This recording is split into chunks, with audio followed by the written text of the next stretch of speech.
নমস্কার। আমি একজন ব্রাহ্মণিক।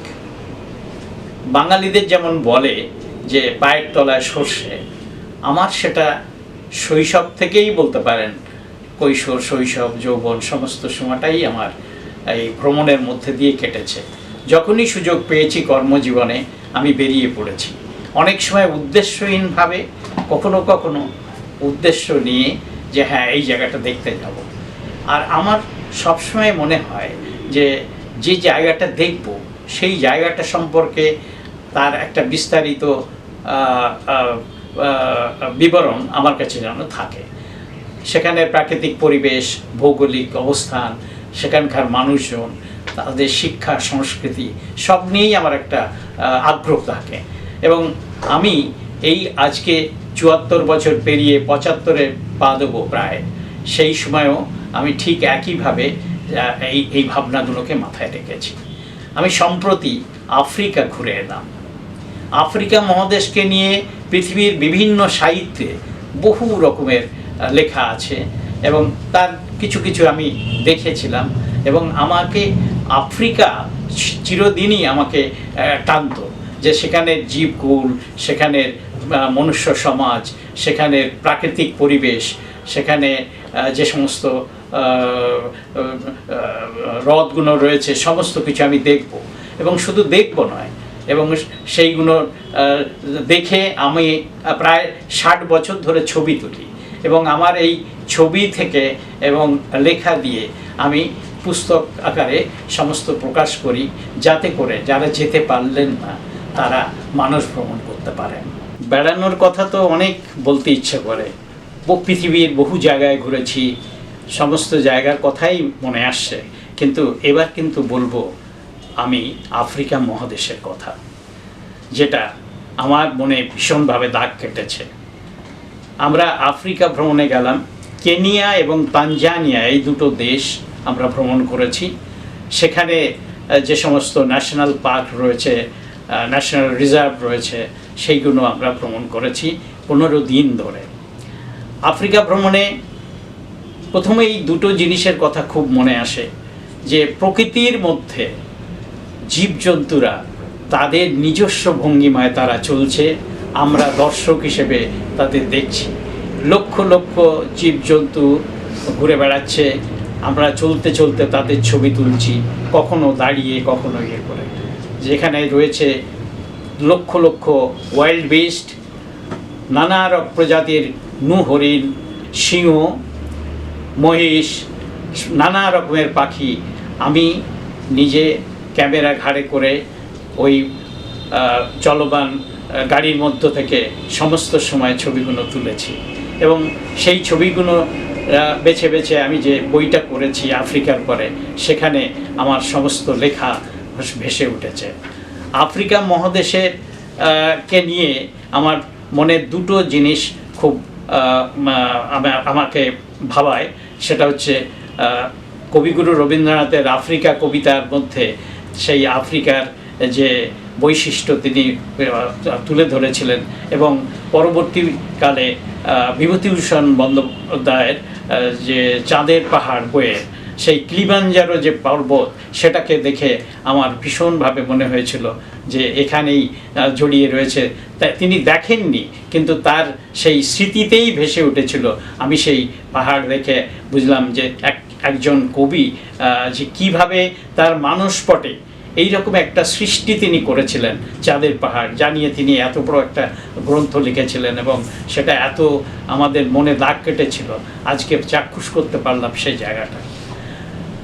এরপরে আর একটা জায়গার কথা মনে করব, বলতে তো অনেক সময় লেগে যাবে, অনেক দীর্ঘ সময়ের, কিন্তু কতগুলো জায়গাকে আমি বিশেষভাবে হাইলাইট করতে চাই। একটা হচ্ছে ওল্ডুভাই জর্জ। এটা গোরঙ্গরো থেকে আমরা যখন এগিয়ে চলেছি তখন একটা জায়গায় আমাদের নিয়ে দাঁড় করালো, যেখানে মনুষ্য প্রজাতির প্রথম সন্ধান পাওয়া গিয়েছিল প্রায় 3 লক্ষ বছর আগে, যেখানে মানুষের মাথার খুলি পাওয়া গিয়েছিল। 2 ব্রিটিশ প্রত্নতত্ত্ববিদ তারা সেখানে প্রায় 30-40 বছর ধরে গবেষণা করে সেখানে ইয়ে করে। আমি সেই জায়গাগুলোর ছবি, সেই জায়গাগুলোর বিবরণ সমস্ত এই বইয়ে নথিভুক্ত করেছি। আর আফ্রিকাকে নিয়ে যে মাসাই বলে যে সম্প্রদায়, তাদের একটা গ্রাম দেখতে গিয়েছিলাম। সেখানে সেই মাসাই সম্প্রদায়ের গ্রামে ওদের যে বৈশিষ্ট্য, কিভাবে তারা বসবাস করে, তাদের ঘরবাড়ি কেমন, তাদের আর্থিক সামাজিক অবস্থা কেমন, সমস্ত কিছু দর্শন করেছিলাম। ওদের মধ্যে অনেক বৈশিষ্ট্য রয়েছে, কিন্তু এরা সবাই প্রায় 5-6 ফিট করে, 6 ফিটের উপরে লম্বা হয়। এবং আপনারা হয়তো একটা ছোট্ট কথা বলি যে এরা যে ঘরগুলোতে বসবাস করে এসব থাকলেও এদের কিন্তু কোনো মানে যাযাবর, এরা এক জায়গায় বেশি দিন থাকে না, 2-3 বছর বাদে আবার একটা জায়গায় চলে যায়, এমনি করে ঘুরে বেড়ায়। এবং এখন দেখে এলাম যে ওদের মধ্যে শিক্ষার প্রসার শুরু হয়েছে, এবং পাশেই একটা ভালো স্কুল, যেটা আমার বইয়েতে আমি ছবিও দিয়েছি, স্কুল রয়েছে। সেই স্কুলে এখন ওরা পড়াশুনো করায় সমস্ত কিছু। আর এই এরপরে আমি গোরঙ্গরো বলে যে জায়গাটায় কথা বলবো, সেই রিজার্ভ এরিয়া, সেখানে একদিন সকালবেলায় আমাদের ভ্রমণ ছিল। আমরা যখন যাচ্ছি তখন দেখছি সিংহ ব্রেকফাস্ট করছে। কি দিয়ে না, একটা ওয়াইল্ড বিস্টকে মেরে খাচ্ছে, সিংহ সিংহী মিলে।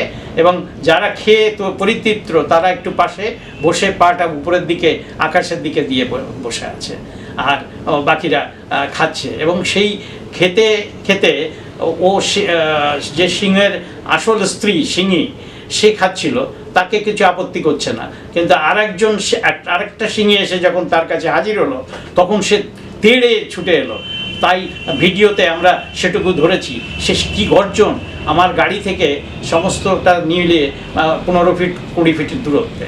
তো আমি সেগুলো আমার জীবন সার্থক করেছি বলতে পারেন, মানে এই জীবকুলের সমস্ত ইয়েগুলো দেখে। আর একটা বড় ঘটনা হচ্ছে ওদের সেটা হচ্ছে গ্রেট মাইগ্রেশন, যেটা পৃথিবীর মধ্যে একটা শ্রেষ্ঠ জীব। গ্রেট মাইগ্রেশন মানে কেনিয়া তানজানিয়া এই দুটো দেশের মাঝখানে একটা মারা নদী আছে, যে নদীটা ভয়ঙ্কর, যেখানে কুমির রয়েছে, যেখানে হিপোপটেমাস রয়েছে, মানে জলহস্তী রয়েছে, যারা ওই জীবজন্তু যখন পার হয় তখন তাদের ধরে খায়।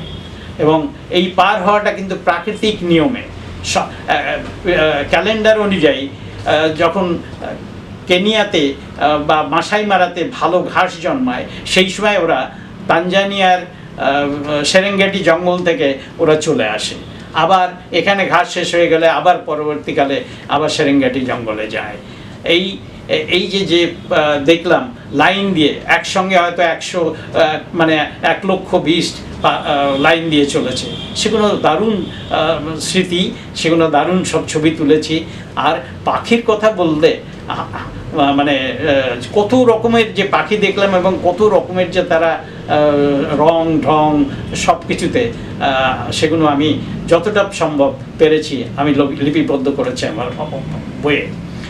আর অ্যাম্বেসালি পার্কটা, সেটা ওই কিলিমাঞ্জারো থেকে সবচেয়ে কাছে কেনিয়ার, এবং সেই অ্যাম্বেসালি পার্কে সবচেয়ে বেশি পৃথিবীর মধ্যে হাতি পাওয়া যায়।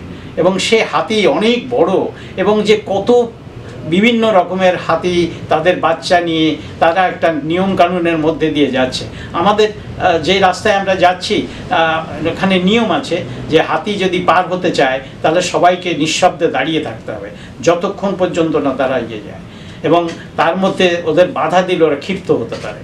তা এরকম ঘটনা আমার চোখের সামনে এগুলো ঘটেছে, দেখেছি, এবং সেগুলোকে উপভোগ করেছি। বিদেশ ভ্রমণে এই খাদ্য অভ্যাসটাকে কেমন রাখতে হয়, বা কেমনভাবে আপনি খাদ্যটা সেখানে খাবেন, তাদের যে খাবার, আমি সাধারণতভাবে বাড়িতে যে খাবার খাই সেটা বাইরে গিয়ে আমি খাই না। আমি সেই দেশে সেখানকার যে সমস্ত খাবার, সেগুলোকে আমি পরীক্ষা করে দেখতে চাই, এবং চিরকাল সেটা করি। আমি সবসময় জানি যে ওরা অনেক হাইজিনিক খাবার খায়, মশলা ছাড়া, সিদ্ধ, এ সমস্ত, এবং আমি সেগুলো খুব ভালো খেতে পারি। এবং আমি যেমন চায়নাতে গিয়ে আমার মনে আছে যে আমি ওদের স্টিকটা সেকেন্ড দিনেই আমি অভ্যস্ত হয়ে যাই, এবং ওদের চাইনিজদের সঙ্গে বসে ওদের টেবিলেই আমি চপস্টিক দিয়ে দারুণ খেতাম। আফ্রিকার ক্ষেত্রে যেমন হয়েছে, আমরা সাধারণত যে সমস্ত জায়গায় গিয়ে থাকি দিন 10-15 তো, এবং যখন আমরা খাবারের যে ধরনের খাবারগুলো স্পেশাল ওখানকার, সেইগুলোকে আমি খুব প্রেফার করি। এটা কিন্তু আমার বরাবরের অভ্যাস। আর আমাদের সাধারণত এই যে খাদ্যাভ্যাসের অভ্যাসের কথা বললাম, আমি দেখেছি আমার সঙ্গে যারা বেড়াতে গেছেন তারা অনেকেই আবার বলবে না আচ্ছা ইন্ডিয়ান রেস্টুরেন্টে নিয়ে চলুন, আমরা এই খাবার খাবো, মানে আমরা যে প্রথামাফিক যে সমস্ত খাবারগুলো খাই সেটাই সেখানে তারা খাওয়ার কথা বলে। আর এবার বলবো আফ্রিকায় আমার 3টে রাত কাটানোর কথা, যেটা সাংঘাতিক একটা এক্সপেরিয়েন্স। যেমন আমাদের সেরেঙ্গেটি জঙ্গলে তাঁবুতে থাকতে হয়েছিল, টেন্টে 1 রাত। এই জায়গাটা নিয়ে লোমহর্ষক। আমরা গিয়ে আমার কোনো এক্সপিরিয়েন্স ছিল না। এখান থেকেই যাদের সঙ্গে গিয়েছিলাম তারা বলেছিল আপনাকে কিন্তু একদম জঙ্গলের মধ্যে থাকতে হবে। আমরা গিয়ে দেখলাম তাঁবু খাটানো রয়েছে, কিন্তু এই তাঁবুগুলো আমাদের মতো এত অর্ডিনারি নয়, কারণ ওখানে রাত্রেবেলায় সিংহ আসবে, ওখানে জেব্রা আসবে, ওখানে হায়না আসবে। সুতরাং তাঁবুগুলো কিন্তু স্পেশাল টাইপের, ডাবল শিট করা, চেন দেওয়া, এবং ওখানে অনেকগুলো তাঁবু একসঙ্গে পাতা রয়েছে, এবং 5-7 ফিট দূরেই জঙ্গলের মধ্যেই, কোনো ব্যারিয়ার নেই। এবং মাসাইরা ওখানে রাত্রিবেলায় পাহারা দেয়, যা আগুন জ্বেলে বল্লম নিয়ে তারা পাহারা দেয়। কিন্তু আমাদের নিষেধ ছিল যে কেউ রাত্রে বেরোতে হলে আগে শব্দ করবেন, ওরা আসবে, তারপরে যাবেন। আমাদের কেউ কেউ দেখেছে, আমি নিজেও দেখেছি, ভোর 4টের সময় যখন উঠতে যাচ্ছি তখন তাকিয়ে দেখি পাশেই হায়না একটা দাঁড়িয়ে আছে। আবার শুনলাম সন্ধ্যাবেলায় ওই পাশ দিয়ে একটা সিংহ পাস করেছে। কিন্তু ওরা মাসাইদের খুব ভয় পায়, ইভেন সিংহরা, কারণ এরাও ভীষণ হিংস্র, মেরে দিতে পারে। তো আমরা সেইখানে ওই রাত্রিটা কাটিয়েছিলাম। আমি কিন্তু ভয়ে একটা কাজ করেছি, যে বিকেল থেকে কোনো রকমের জল খাইনি, যাতে করে না পেচ্ছাপ করতে যেতে হয়। এটা কিন্তু করেছি, এটা করতে হয়েছে। এইটা একটা দারুণ এক্সপেরিয়েন্স, যে জঙ্গলের মধ্যে জীবজন্তুর মধ্যে অবাধে তারা চলাফেরা করছে, আমরা তার মধ্যে তাঁবুতে রাত কাটিয়েছি।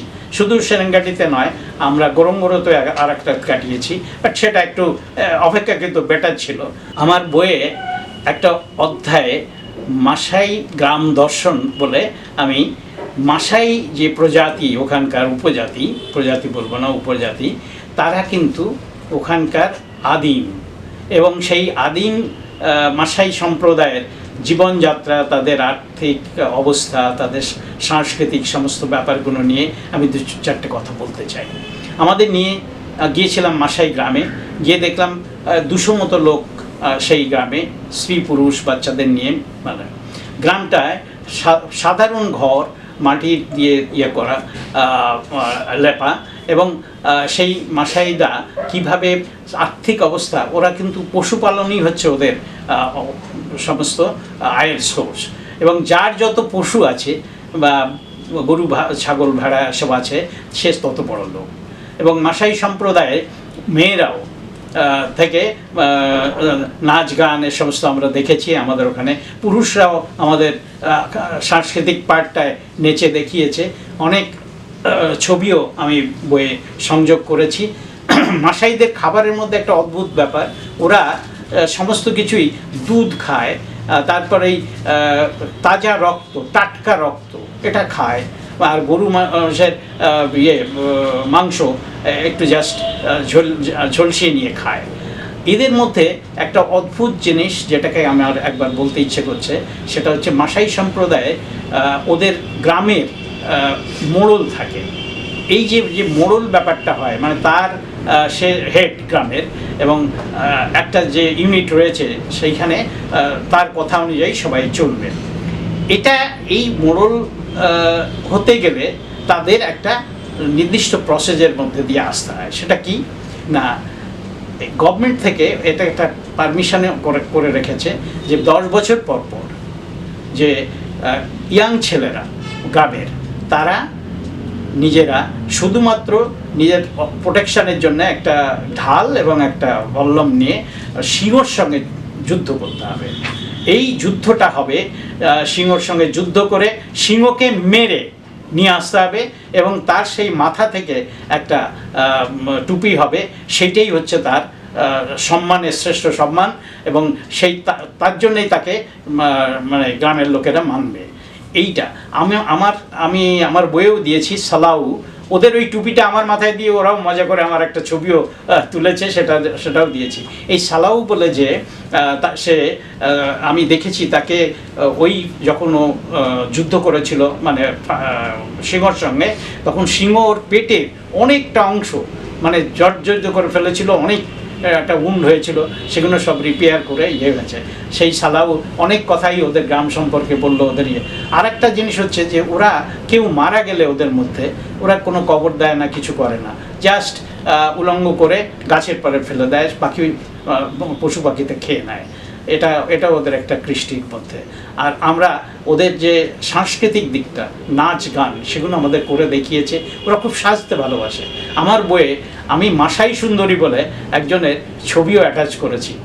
ওদের সম্প্রদায়ের মধ্যে দারুণ দেখতে, আমার এত ভালো লেগেছে এই সম্প্রদায়। এরা কিন্তু খুব বলিষ্ঠ হয়, সাহসী হয় ভীষণভাবে, এবং এরা ভয় পায় না কিছুতেই, কারণ প্রকৃতির সঙ্গে লড়াই করে, জীবজন্তুর সঙ্গে লড়াই করে তাদের বেঁচে থাকতে হয়।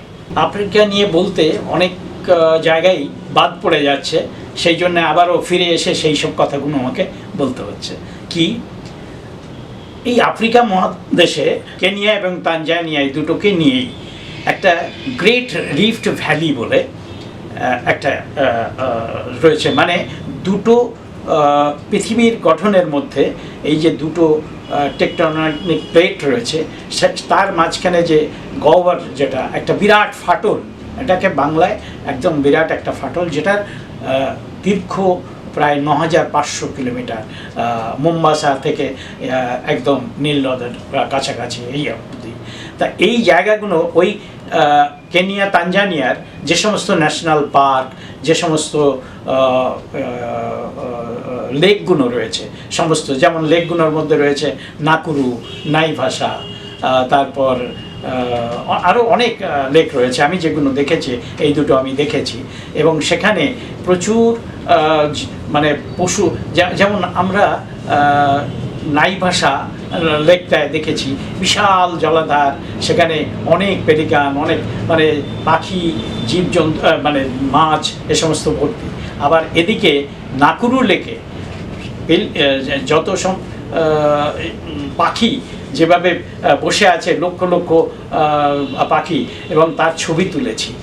অপূর্ব সে দৃশ্য, মাছ ধরে খাচ্ছে পাড় দিয়ে। আমরা যখন যাচ্ছি তখন দেখছি বাফেলো, একদিকে দেখছি বনমুরগি, মানে জীবজন্তুর সম্ভারের মধ্যে দিয়ে এগোচ্ছি।